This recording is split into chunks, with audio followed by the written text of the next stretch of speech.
welcome to the Arsenal Women Arsecast on Arseblog.com September mailbag edition. Quite a lot to discuss since we did our August mailbag discussion. What is there to discuss, you ask? Well, Arsenal have played 6 games. They've won all 6 of them. They've qualified for the Champions League group stages. They've beaten Chelsea at Emirates Stadium on the opening day of the WSL. And they signed a little-known player called Tobin Heath, causing quite a lot of excitement. And for those that missed it, I recorded a podcast with journalist from Equaliser Soccer, Jeff Kassouf, about the signing of Tobin Heath. He kind of had the story before anyone else, and he's followed Tobin's career very, very closely. So a couple of weeks ago, I sat down with Jeff and just we had a little bit of a chat about Tobin, but we will have more Tobin chat today, as well as your questions that you submitted on Twitter. To myself, Tim Stillman. Sorry, I should have introduced myself at the top. And with me today, as ever, my co-host, Alex Ibaceta. Alex, how are you doing? Doing pretty good. Can't be mad about 6 wins in 6 games. So it's been worse before. So Indeed. It's got that nice honeymoon period feeling to it when you get a new manager and you get some good results and you sign some big players and things like that. So that's why I was really keen to do a podcast at the moment, just to capture that before everyone tears their ACL and we lose 3 games in a row and everyone wants the manager sacked. Can't wait for that. But before we dig into the mailbag and come to the listener questions, I think 3 things we should really address at the top of the podcast that I wanted to ask you about, really. First of all, just your initial impressions, I guess, of life under Jonas Eidevall with 6 games, 6 wins. And to be honest, 5 of those games you definitely would have expected Arsenal to win, I think. But the game against Chelsea, I think, was a real, a landmark for this period of the season. How have you viewed life under Jonas so far, and what are the things that you've kind of really picked out in this new era? Yeah, as you mentioned there, kind of a lot of the games were kind of not, I wouldn't say lesser opposition, but it's those games that you would expect a team like Arsenal to win. And obviously against Chelsea, that was kind of the biggest test so far. But I mean, obviously six wins in 6 games isn't really bad at all. It's mostly when you look outside the results and you look at individual players and how they're thriving, and you look at kind of the style of because now 6 games later, you kind of have a very, very clear idea of what Jonas wants to do with the team. And so far, I mean, I really love it. I think I like a lot more of a attacking style football, but at the same time, it has to be very intelligent football, which I think Jonas is getting really, really well. I think he's using the players that he has really well. He understands what Viv likes to do, and Viv isn't just a sitting number 9 that sits in between the 2 center backs. He understands that Viv likes the freedom, Viv likes to drop, she likes to get the ball and distribute, and he's kind of adjusted to that. And then obviously he plays to the wingers, which I think Arsenal didn't do enough last season. If I'm being honest, there was a lot of times where I was frustrated that Arsenal didn't really switch the ball, because one of their biggest strengths is their wingers. When you have Beth Mead on one side, Caitlin Ford, now you have Nikita Paris, Frida Manum can maybe get out there sometimes. Manu Abuchi likes to, phase out there sometimes. And then you have the fullbacks. And I think that was kind of our biggest strengths last season, and we didn't use it as much as we probably should have. But now you see, I think, Tim, in your piece for Arseblog, when you mentioned how they switch the ball a lot quicker to that wing to exploit the spaces that they leave behind when a person like Viv is moving around and kind of having all the defenders chase around her. So I think so far, the style of play is really, really good on the attacking aspect. Obviously, it's not perfect so far. It's still only 6 games in the season, and there's still a lot to correct, and there's still a lot to settle into. But so far, given the 6 games so far, that big one against Chelsea, it's looking really, really positive. Yeah, I completely agree. I mean, it's difficult to disagree when you've won 6 games in a row. Jonas talked a lot about bringing in more of a counter-pressing style, and under Joe, it was very, going backwards to go forwards and trying to draw opponents out. Whereas now it's clearly get the ball forward more quickly, and even if you don't get the pass right, pounce, counter-press. And I look at some of the attackers we've got, and I looked, before we started playing in the summer, and I thought, I think we've got some forwards who can really do that in Beth, in Caitlin, in Nikita, Viv, got Jordan to come back, superb kind of pressing player. We've seen a bit of Frida Manum now in an Arsenal shirt, and physically just really, really up to the level in terms of that kind of counter press. And I've been really impressed with that. I think the thing I've liked the most from talking to Jonas, I asked him about, against Reading, Arsenal opened the scoring from a corner with Jen Beattie. And that was a frustration for me last season, or in the last couple of seasons, that Arsenal didn't make more of those situations. When you've got players like Beth, Katie McCabe, Steph Catley, who can all deliver a great ball, and you've got someone like Jen Beattie in the 6-yard area, you should be creating more danger from set pieces. And I asked Jonas about that. And because he'd said after, I think, the PSV game, he was asked about the goals, which were all nice goals in that game. And he said, yeah, but these are the goals you expect Arsenal to score. I want more goals from corners. I want more goals from crosses. I want more goals from counter-attacks. And I think that's what I like, the fact that he clearly has a style and a philosophy, but he's quite willing to be pragmatic. And we saw that, for example, in the last 20 minutes of the Chelsea game, when it got to 3-2 and the job was to defend. That's what happened. It was just, okay, that's fine. We're not going to try and pass out from the back during this period. We know that the game does not demand that. The game demands get it clear for the last 15, 20 minutes. And they did that. And that's what I've been enthused about, the kind of adaptability. So we've had, we're recording this on Tuesday, I believe. I'm losing track of the days of the week already. And the draw for the Champions League group stages was made on Monday, and Arsenal have drawn Barcelona. Nice, easy 6 points there for Arsenal. Hoffenheim from Germany. And the Danish team, who's, I'm really sorry, I'm going to butcher the pronunciation of Køge, I think. I'm certain I've got that completely wrong. But, big kind of Champions League group there. So obviously, a couple of really exciting glamour ties with Barcelona. Alex, obviously you have, I wouldn't say split loyalties, but shared loyalties between two of the teams in this group, with your Barcelona hat on. What's your reaction to this group and your impression of Arsenal's chances? Honestly, I'm just so excited. I would like to think that I'm going to go into this game as a neutral, just because I love both teams so much. So I can't really commit to one side. I think I'm just going to try to enjoy it as much as I can as a football fan, and just, from a football aspect of, tactically, I think it's going to be a really interesting match to watch. Barcelona, obviously, probably the most tactical, intelligent teams that there is at the moment in women's football. And then Arsenal have always been technically ahead than a lot of other teams, I find, especially in English football. So I think in general, it's going to be really, really good matchup. I'm certainly excited.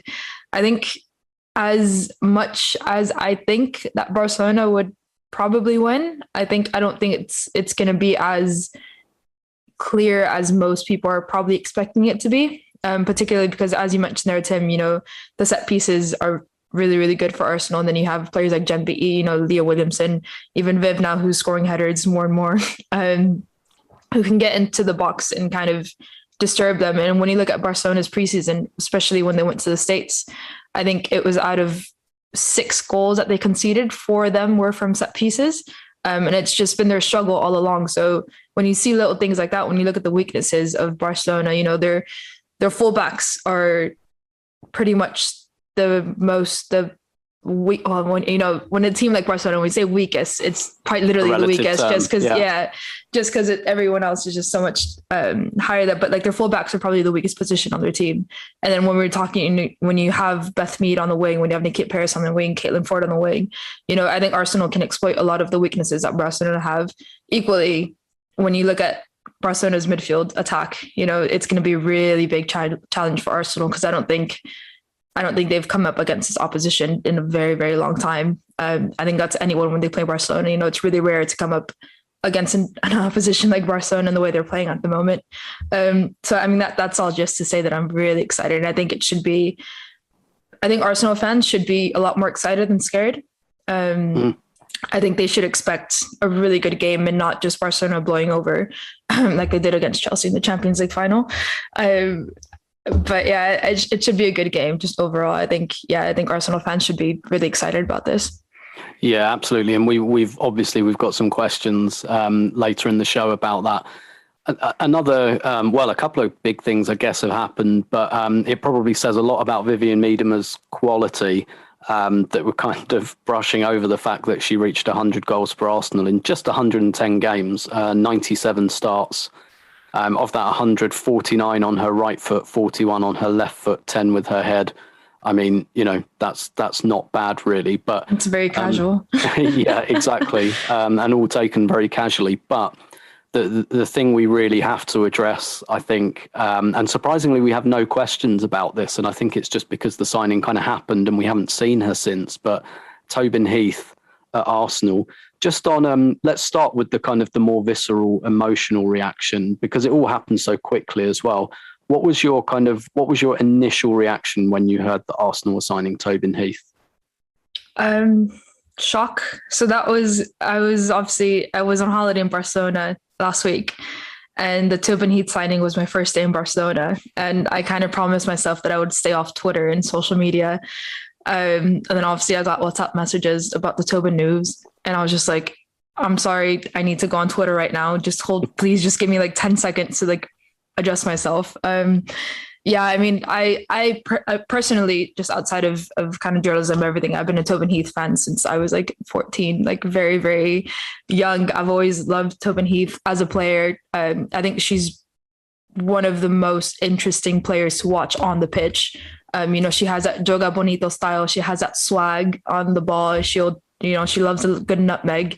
And she's very good on dribbling. And I don't know, she's just a very, very entertaining player to watch. So personally, it was really, really big. I'm just excited as a journalist and just to analyze everything that she does with Arsenal. But at the same time, when you look at how she'll fit in at Arsenal with the team that there is now, with the Jonas ball, that Eidevall, if you want to say, I think she'll fit in really, really nicely. And then you'll have, because honestly, like last season, it felt like Arsenal were that one team that didn't sign that big name, and everyone was kind of worried about it. But I don't think Arsenal needed it. But obviously, having Tobin Heath on your team is always going to be a big boost. So obviously, there's not really many negatives that are going to get out of it. And I think the position that she plays is really beneficial for Arsenal. When you put her up against, next to Vivianne Miedema, who I think they're going to really like play next to each other. And then you have Mano Ibuchi, who's also very that kind of like swagger, kind of very chill player on the ball.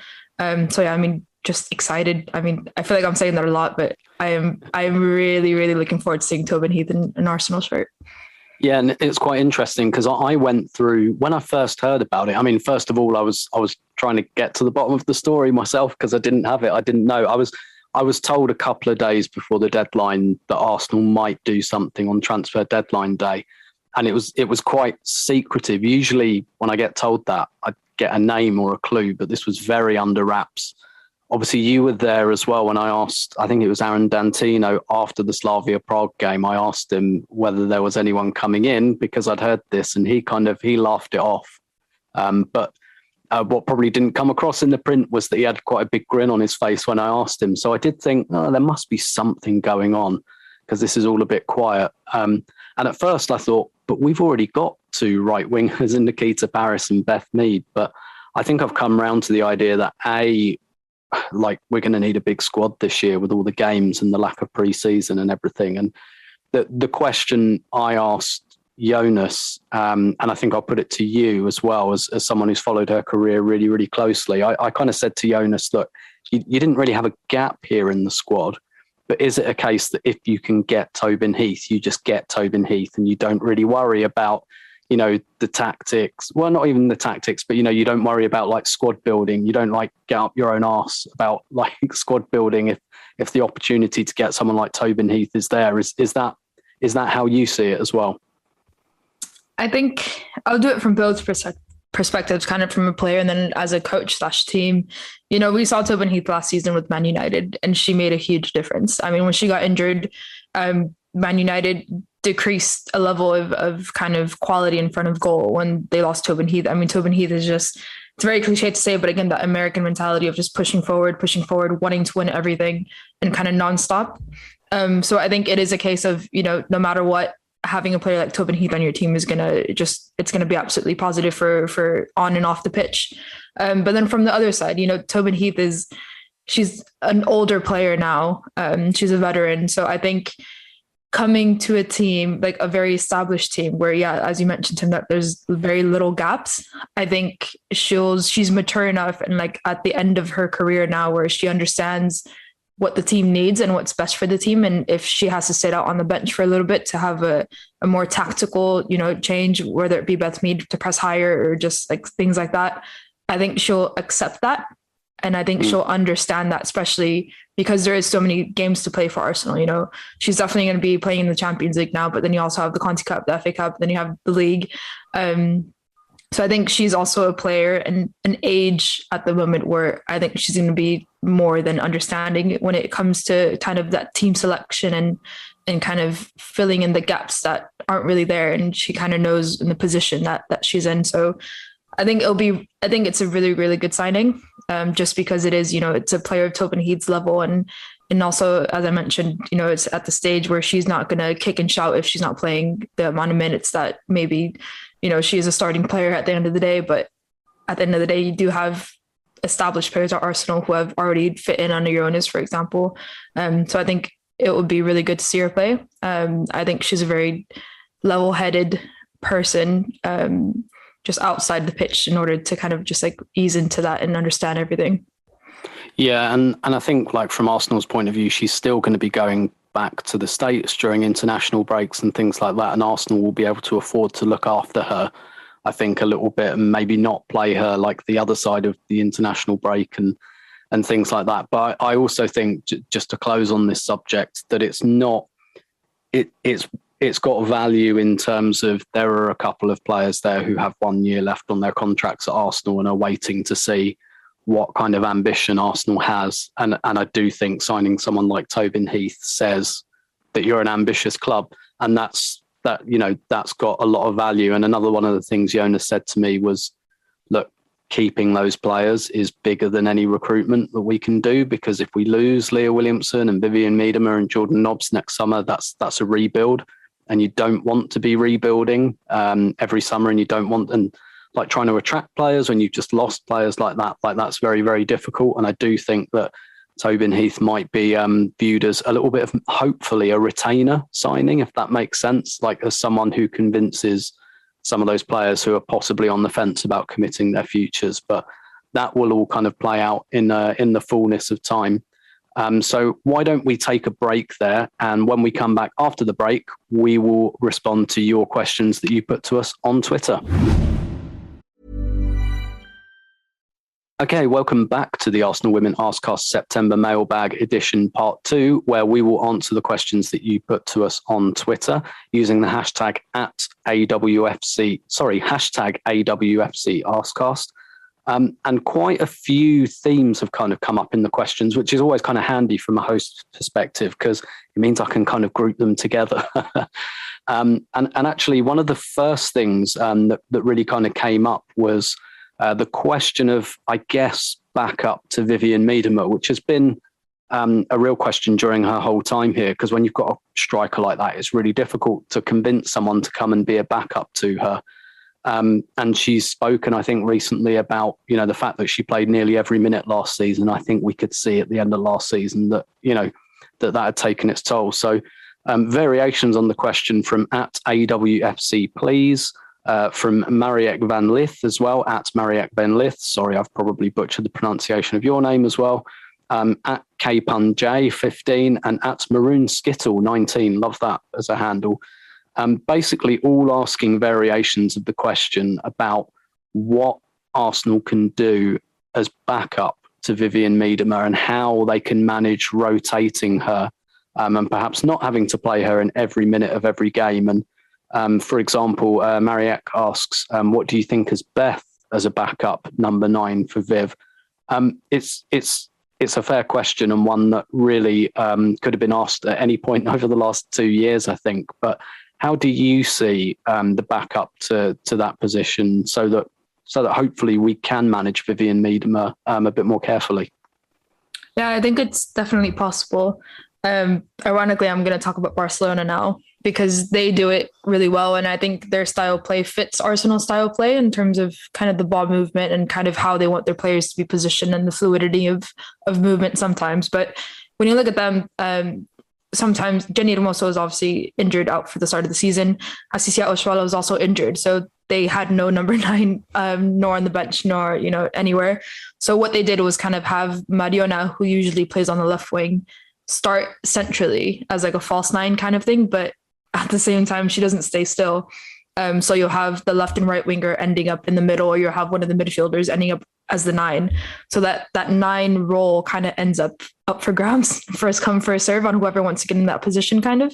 Obviously organized mess, but essentially she was the central striker on paper, and that would be kind of her starting position. But anyone can kind of move into that based on how the ball movement went and the position movement went. And potentially Jonas can explore that option, considering with the players that he had. Obviously Beth is a good option because she used to play number 9. But then if you want her to start as a number 9, then shift out into the wing and then have, someone like Frida Manum come into the middle. Caitlin Ford can also play that central striker position. Have Caitlin come into the 9, Beth out on the wing, and then have a player like Frida Manum go on the other wing. It is completely possible. So without, the obvious choice of signing a backup player to Vivianne Miedema, that could definitely be another option that maybe Jonas explores. And with his freedom of, as you mentioned, Tim, his flexibility of like tactics and rotation and formations and style of football, I could definitely see that being an option potentially, maybe one day, just trying a new formation without a number 9 at all, just leave Viv on the bench and kind of figure it out with the players that you have, and kind of that false 9 kind of free load number 9 position, where players obviously need to know that they need to get in that position. But it is possible. If you go watch maybe like, I think the last Barcelona game, you have wingers starting as number 9, and then you kind of adjust from that, and it works well. But obviously you need to have that organized in order for that to work well. But I think the style of play and the way, especially the way Joe kind of formed Arsenal into that possession style of football, I think it could work really well under Jonas's instructions. So that would be kind of my biggest solution, sort of say, without actually signing a new player. Yeah, I think he's got 2 options here, and we've seen a bit of both of them. So obviously he rested Vivianne Miedema for the first leg of the Slavia Prague game, and it was Caitlin Ford that played up front, and she had Nikita Paris and Beth Mead outside her.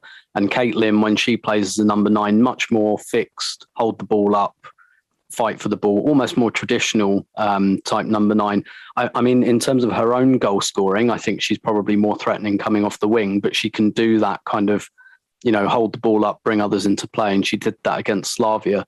The other option, because Viv came off for the last 25 minutes, I think, against Reading, on Sunday, and I kept a close eye on what happened, and it was Beth and Nikita Paris constantly swapping between the right wing and number 9, just based on where the ball was and who felt to go towards it, and we know Nikita Paris has played. She has done that role. At Lyon, she was Ada Hegerberg's backup essentially as a number 9.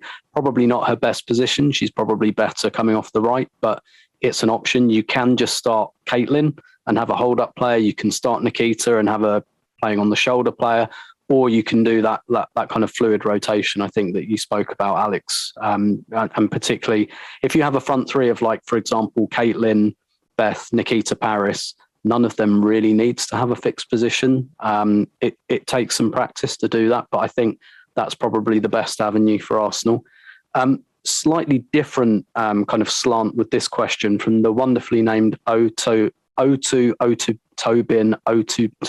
Aguna at Laguna Beach on Twitter. Is the club taking the right approach, RE ticketing, for the Emirates games?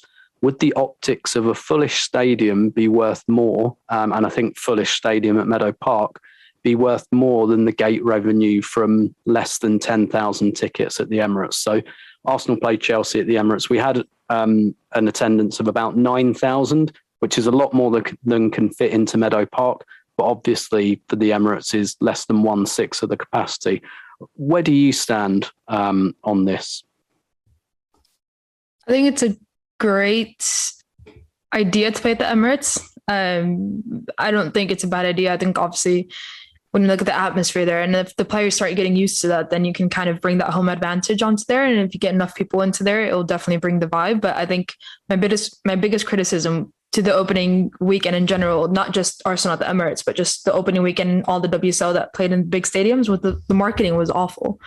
You don't even know that a women's game is happening at these big stadiums because there's not really, unless you're kind of involved in our own little women's football world, you don't really know. And that's not the whole point. The whole point is to, women's football world fills up Bournemouth without any problem on a big stage.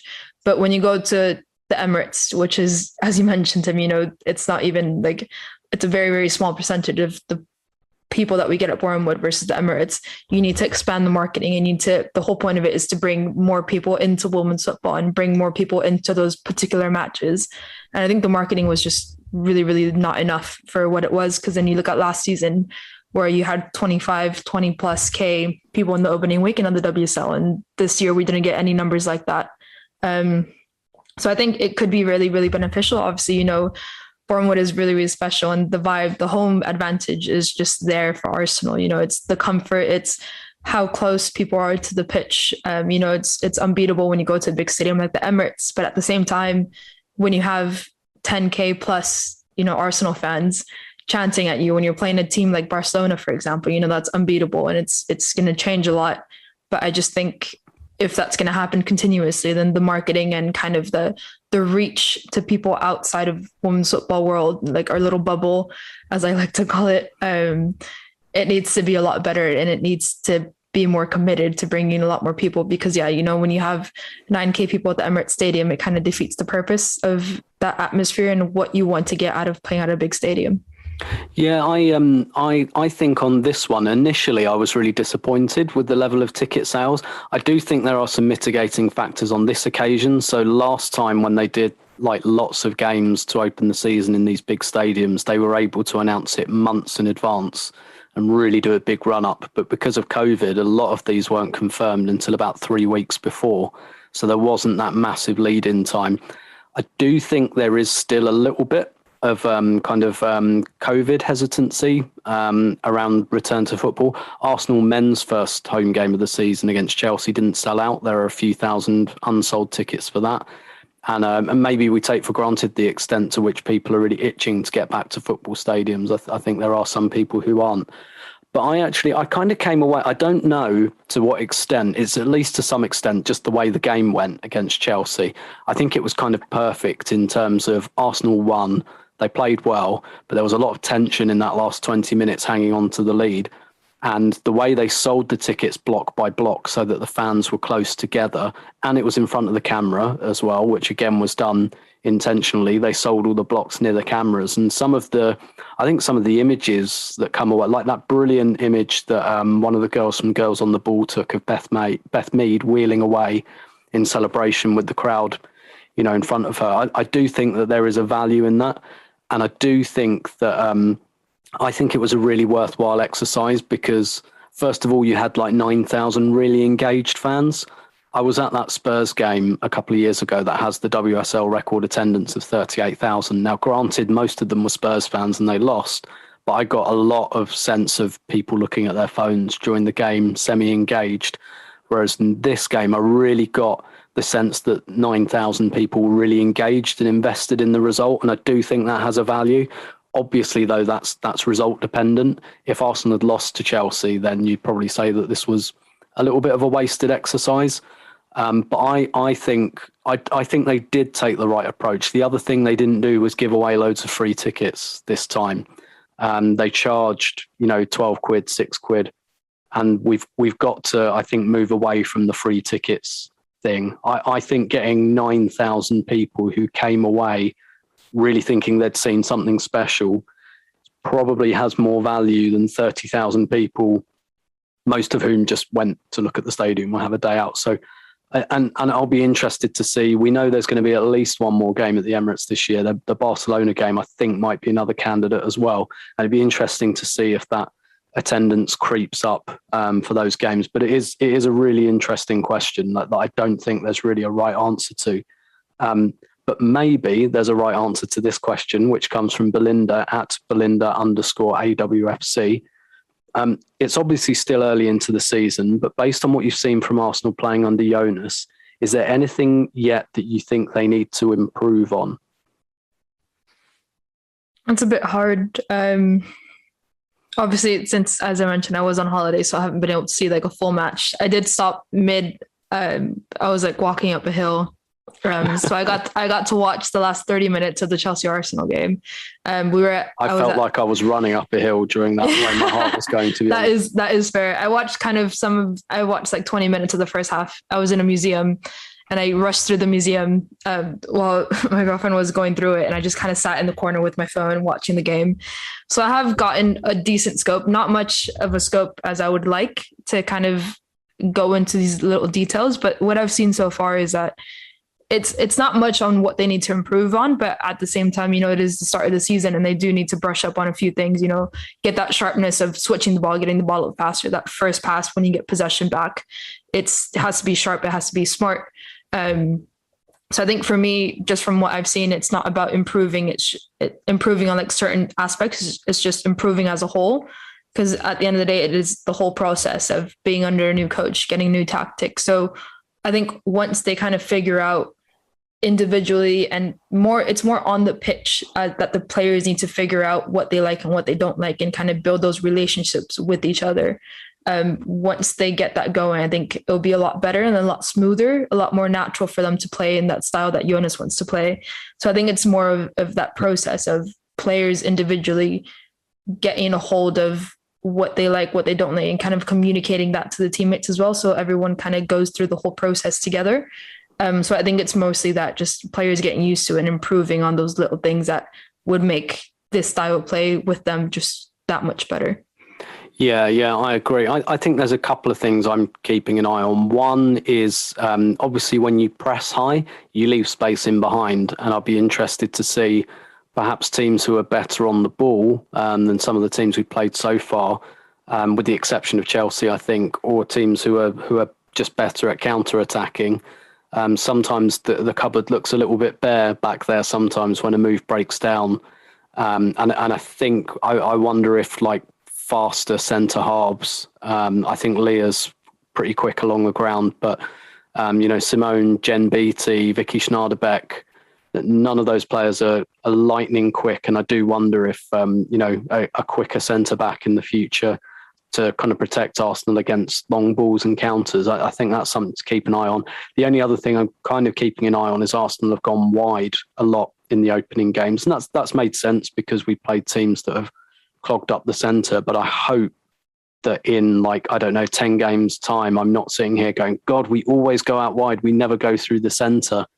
I hope that's just a symptom of some of the teams we've played and not because we're neglecting that central zone and that we're just kind of hitting crosses in. So that's something I wouldn't say I'm worried about it, but it's just something I'm keeping an eye on at this point. Like I've got a little kind of thumbtack in that to come back to a little bit later. But speaking of things that we might come back to a little bit later, quite a few people really not looking to dwell on this good feeling vibe at the moment. But I think quite understandable. Several people have asked variations of this question. So Ariel at Ariel AWFC, at Tony Adams FC, at _case_tet,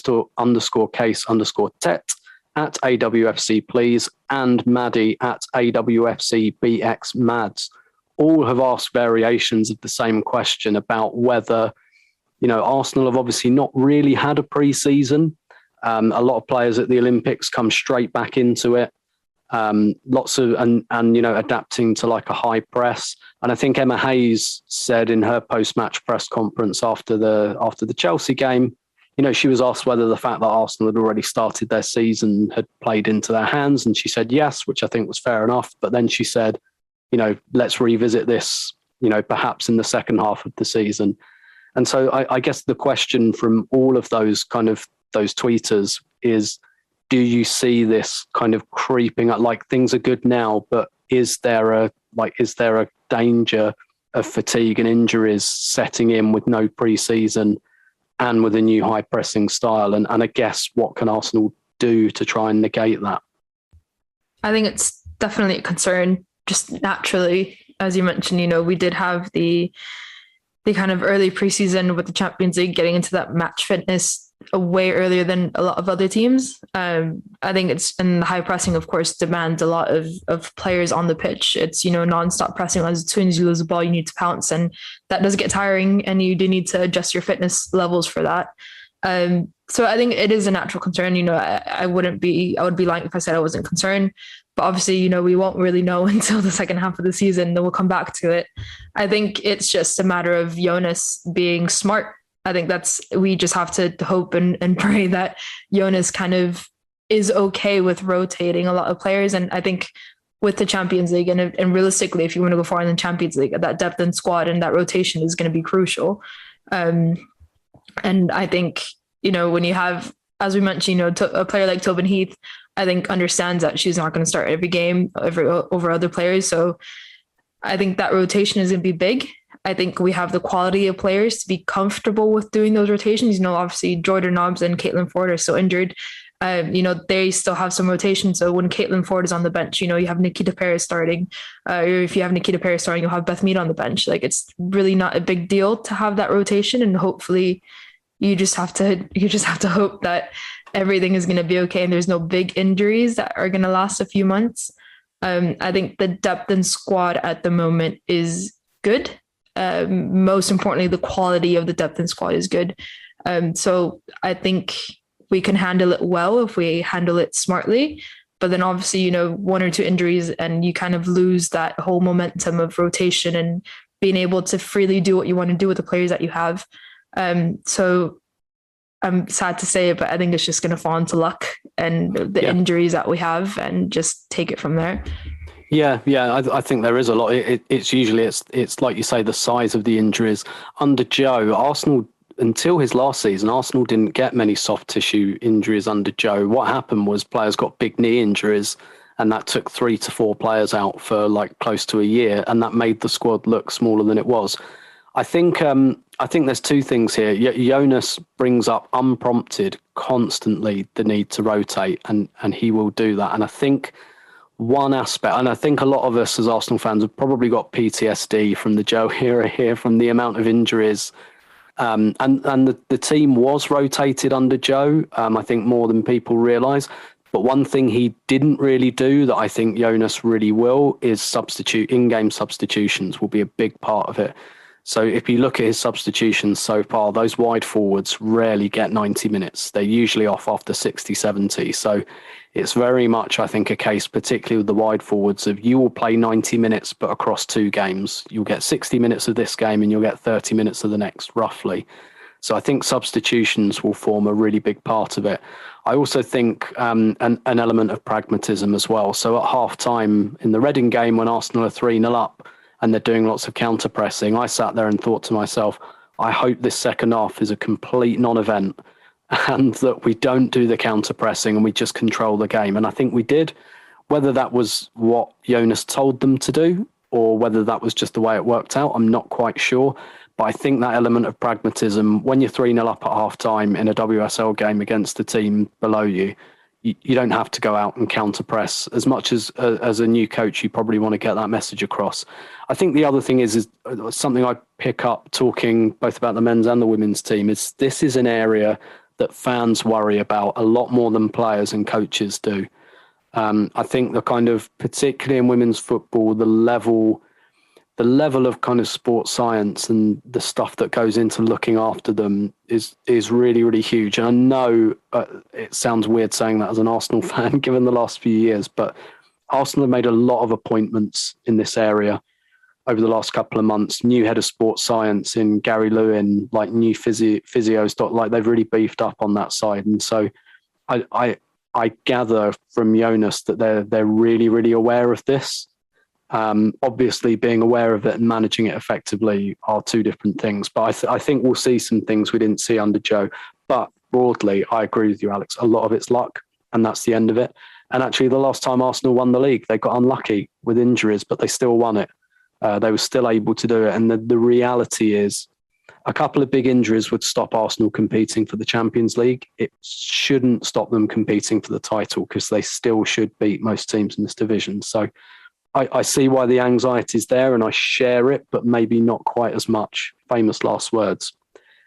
Anyway, on to Well, I think we kind of covered, there's a question from Adam Salter about how excited you are to be playing Barcelona. I think we covered that, but on a similar vein, I really like this question from Andrew Blair, who is at Yenar whatever on Twitter. And I think this is a really good question that I'm really interested in. And it says, do you view playing Barca as a real gauge for where Arsenal women are right now? How excited are with a new coach and a few new players, I see it as an exciting test to see what this team can produce against the very best. I agree. I think it's, you don't get the opportunity to play against, at the moment, probably the best team in the world. You don't get that opportunity to play, especially with Arsenal, who hasn't played in the Champions League last season. They've been confined to just English opposition. Champions League, obviously playing against foreign opposition is a big opportunity just for that. And then you play against a team like Barcelona, and especially for Arsenal, who I think should definitely get one of the top 2 spots. So they're kind of playing against the best team in the world without having to compromise their qualification to the next round, if that makes sense. So I think Arsenal should just cherish the opportunity, to be honest. At the end of the day, yes, you want to win, but like I said, even if they lose both, I think they should still clinch that second place spot easily. So, I mean, hopefully they do. That's really hopeful. It's just, yeah. So I think it's a really good opportunity, with the Champions League in mind, but without it as well, to, as the question mentioned, to kind of gauge where they're at on a outside of WSL perspective, of kind of know where they are in terms of player wise, tactically wise, coaching wise, the effort, the kind of everything on and off the pitch that go into the preparation of the match. I think it will be a really, really good gauge to kind of I don't think for us, I don't think for the fans, I don't think for kind of us to analyze it. I think it's more for the players and for them to see where they are and kind of maybe get confidence, maybe get motivation, whatever they want to get out of it. But I think it's more for them to kind of, have the opportunity to play against, Alex Ibaceta is the best player in Europe at the moment. I think it's a really good opportunity. And then, looking from a fan perspective, from our perspective, I think it's just an amazing match of football to watch. Whether you're an Arsenal fan or whether you're a Barcelona fan or whether you're any fan of football, I think it's going to be one of the most entertaining matches that there is in the group stage. Mostly just because of the football and the style of playing, the players that, you're going to see, Mapi Leon and Eden Paredes going up against Vivianne Miedema single-handedly. You're going to have Leah Williamson trying to stop Alexia Putellas from running into the box. The matchups are going to be incredible. The football is going to be amazing, and it's just going to be fun. But I think it's just what Arsenal want to take. I think Arsenal get to play this game without any pressure of kind of securing that second place spot. So I think they just have to go out and enjoy it. Yeah, I completely agree. Because I like the question, because this is exactly what I thought about the draw. I kind of thought whoever we get out of pot 1, we're probably looking at finishing second in the group. Maybe Bayern and PSG, we could have, competed a bit more. Like Barca, I'm not expecting any points from those 2 games, but they're the best club in Europe by far at the moment. So they are the benchmark. And I do think it will be really useful, really interesting. I guess there's an anxiety there about, again, talking about trying to convince players to stay.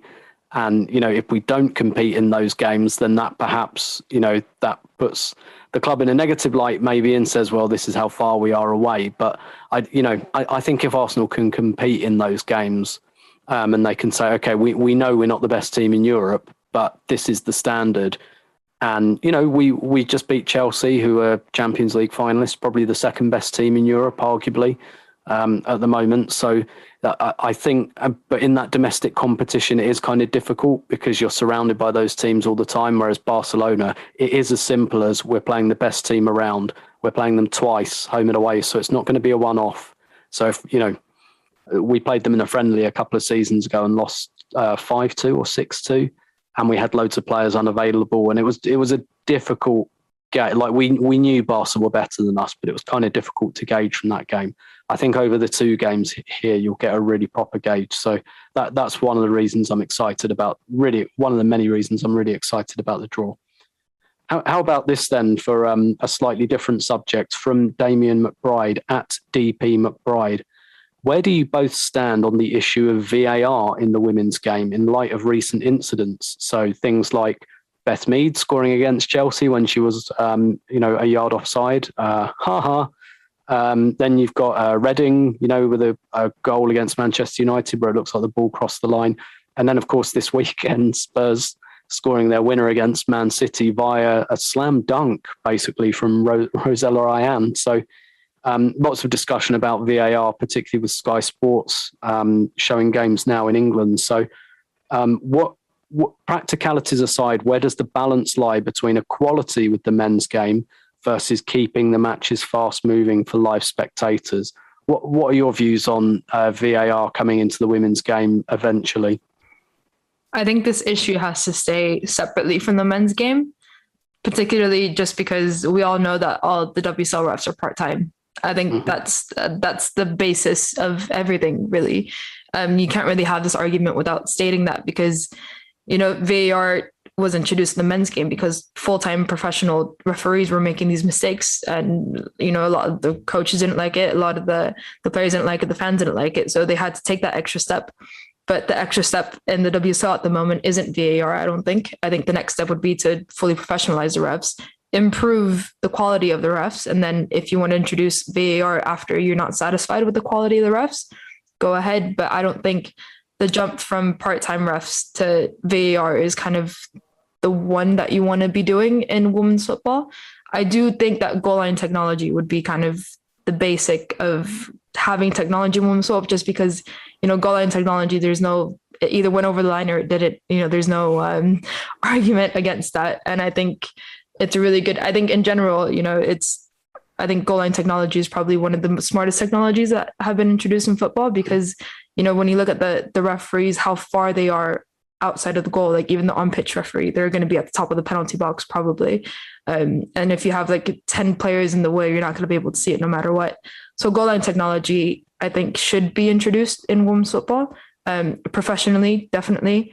VAR, definitely not, especially at the moment.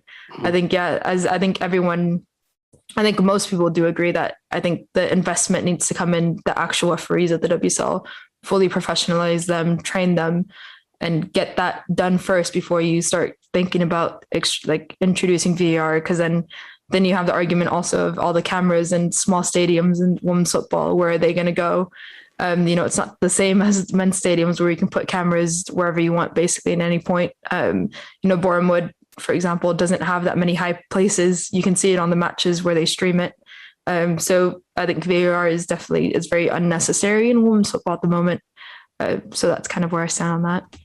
Yeah, definitely. I think so. Why don't I answer this from a kind of more visceral fan perspective first? I hate VAR. It's really, really, I was a big skeptic before it was introduced, and I've really tried to not let it bother me and say, okay, it's here now. People want it. What you want and what everyone else wants are two different things. I hate it. I really hate it. It's really taken something very fundamental away from my enjoyment of football when I watch men's football. It just really has, and it's increased my level of disillusionment with it. So I kind of hope selfishly that the women's game never has it, because I see it as like a bit of an oasis away from all of that. I think you're right. Your point about developing the refs is absolutely right. That is the first step. Obviously, as you point out, there are logistical issues with the grounds being able to have it anyway. But the other logistical point with VAR in the women's game is that you've then got to train a load of other officials to use it. And we're already talking about like training referees just to be full time in the women's game. So PGMOL only just took over kind of overseeing refereeing in the WSL in April. So it's going to take a little while for some of those improvements to come in. And they've only just starting to get some of the facilities that, Premier League and Football League referees get in England. So it's going to take a little while. But on top of the actual technological logistics, you need 3 other officials. If you're going to have a VAR, you need 3 VARs. And the pool in women's football of referees is not big anyway. And if you're already talking about a pool that's kind of undertrained, undernourished, and we might as well say it, not quite good enough, I don't see where we pluck all these extra people from to operate VAR and to train up on it and things like that. So I think it will come. It will come one day. I do think it's probably a few years away. I'd personally, even putting aside my personal distaste for it, I'd really like, there are ways in which I think women's football can forge a different path to men's football. And I really think not having VAR could be quite a big selling point potentially, because I don't think women's football should always mimic men's football personally. And I actually think it being not technology free, but VAR free could be potentially a bit of a selling point for it, given that quite a lot of people are like me and don't like it. But yeah, I think it's at least a few years away before we'll see that. Why don't we wrap up with a last couple of questions? And I like this one from Jana at Jana WD on Twitter.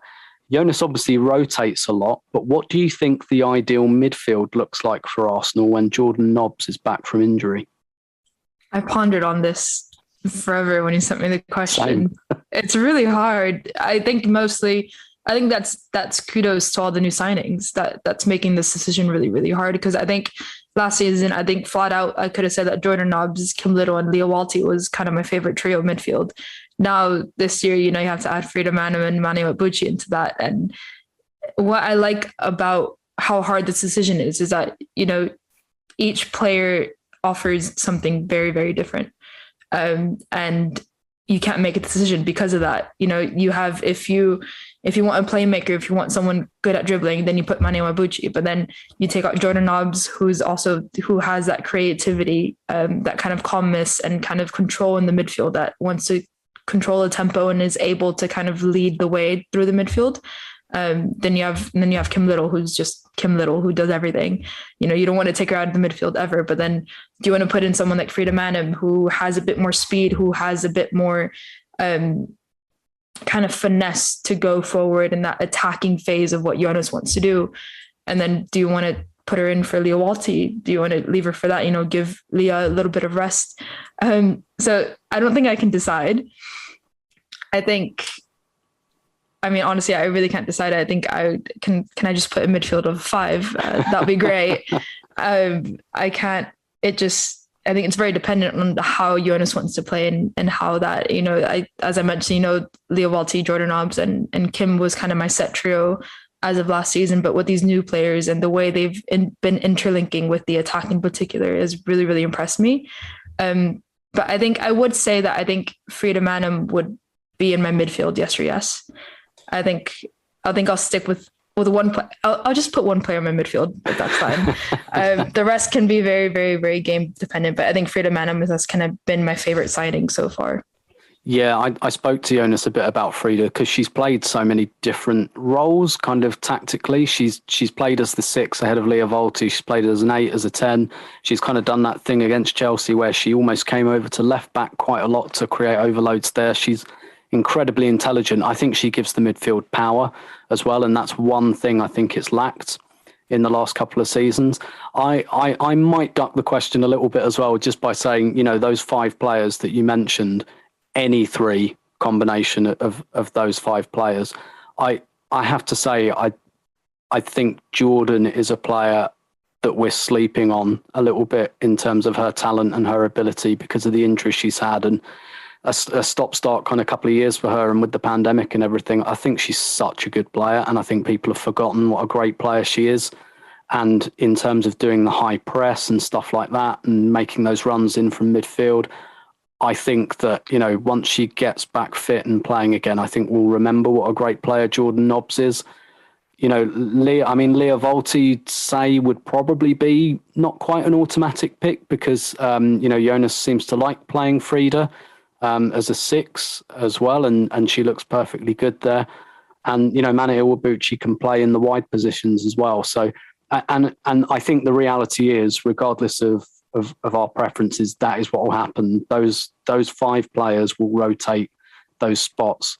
It looks like, Frida Manum started every game so far. So's Kim. It looks like Kim is a bit of a lock there for Jonas, like even given the fact that she was at the Olympics, she's started every game so far, whereas Frida Manum wasn't. And therefore you'd think that maybe Frida being young and not having been at the Olympics might have played, front loaded her minutes a fair bit. But yeah, the others I just really see rotating just out of necessity, maybe tactical necessity. But if you were to put me on the spot and say, let's say they're all fit, which I don't think they will be for Man City, but let's say everyone's completely fit, firing for Man City at home, I think I'd go with Leah, Volti, Kim Little and Jordan Nobbs as my three. I might then have Mane Iwabuchi in the front three, but that would be incredibly harsh on Frida, but Frida would come in for the next couple of games. Like I really do think that's one thing we're going to have to get used to, that there will only be a couple of players that you can say, like maybe Leah, Kim, Viv, maybe Manu Zinsberger. It looks like he's made a decision that she's the number one. That those are the only four players you will definitely see. You will definitely see in most games. I think the rest is really going to be a movable feast, and I think that's the right way to go. Why don't we finish with one last question? And I guess on a similar vein from Aidan, and sorry, Aidan, I'm probably going to butcher your surname as well, but Aidan, do you know what? I'm just going to say your Twitter handle because it looks like an Irish surname and I know I'm terrible with those. So it's at Aidan House on Twitter. Given how our wingers and attacking midfielders have started so well, will Jordan Nobbs and Caitlin Ford find it difficult to break back into the team once they return from injury? I think you've kind of started on that question there, Tim, when you were talking about Jordan. I don't think it's going to be hard for them just because of the quality, but it's about that rotation again. It's the matter of they're not, it is true, Joe had his favorites and kind of you could predict a lot of the lineups mostly. But I think it is Jonas is kind of going to really, really heavily rotate based on the opposition, based on kind of the load overall of not just, game to game, but just overall knowing that you're going to play Barcelona, midweek, the weekend before that, you want to rest a few players, for example. It's just like that balancing all that workload of everything. I think you'll definitely see a lot of more rotation. So I don't think, players like Jordan Nobbs and Caitlin Ford don't really have to worry about not getting minutes. They're going to get minutes no matter what. I think that's just a given. It's just a matter of on the day. Yeah. There's not much we can say really, but I don't think, as Tim mentioned, I don't think there's going to be a set starting 11. There's not going to be a set starting players of what Jonas wants to see. I think it's going to be dependent. And then you have players like Jordan Nobbs and Caitlin Ford who are definitely going to be starting a lot of games, who are going to be on the bench a lot of games. And that's not down to them individually. It's just down to kind of the situation that Arsenal find themselves in. But I mean, they're definitely going to be walking into starting 11 no matter what. But then again, the next game they're going to be benched. So I don't think they're going to have a problem, especially with the style of play and kind of what to mention in terms of what he wants to see, playing players tactically on the high press on, you have someone like Jordan Nobbs who's going to be really, really vocal and kind of lead the high press. You're going to hear on the pitch in Bournemouth if you've never heard Jordan Nobbs before on the pitch, she's going to be a really big factor in kind of pushing everyone up into that high press. And then obviously Caitlin Ford, as you mentioned earlier, obviously she can replace Viv in that number 9 role. So they're not going to have a problem going back into kind of having a big role on the team. Yeah, completely agree. I think I'd just add 2 things to that.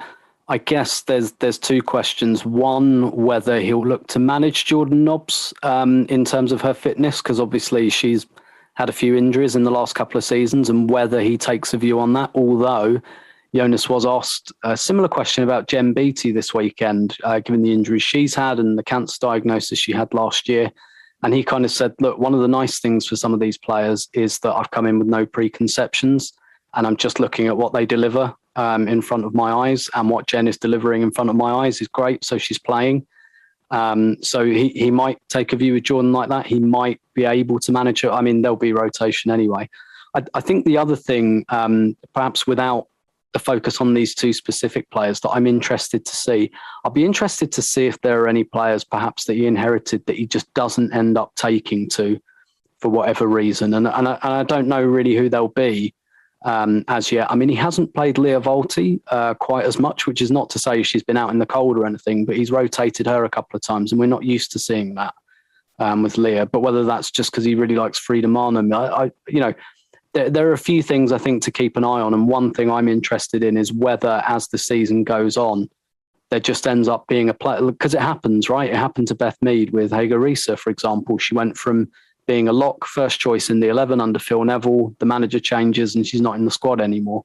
That with the best will in the world just happens sometimes. So I'm not saying I think there will be a player, but it'll be interesting to see whether, there's a player he inherits who he thinks, not really my type of player. And it happened under Joe as well. Like Joe kind of took Sorry Van Veenendaal out, and she was very popular. Dominique Janssen was sold. These were popular players who were playing a lot. Sometimes players and managers, it just doesn't work. So I'll be interested to see if that does happen with any of the Arsenal players. But I don't particularly have anyone in mind at the moment. But anyway, that's a good 60 minutes worth of content for you there. So why don't we draw it to a close there? We'll be back we'll do these mailbags monthly, I think, and we'll pepper in other pods on top. So we've got something else in the works, hopefully a little bit Tobin flavoured, again, for hopefully the end of this month, which we're working on. But otherwise, we'll do another mailbag in October, and we'll keep doing the kind of 2 podcasts a month. First of all, thanks very much, as ever, to my co-host, Alex, who you can find on Twitter at, what's your Twitter handle again? It's at Alex Ibaceta 23. At Alex Ibaceta 23. My name's Tim Stillman, and you can find me on Twitter if you want at Stillberto. And we will be back with another episode very shortly. Thanks so much for listening. Thanks so much for your questions, and we'll speak to you again soon.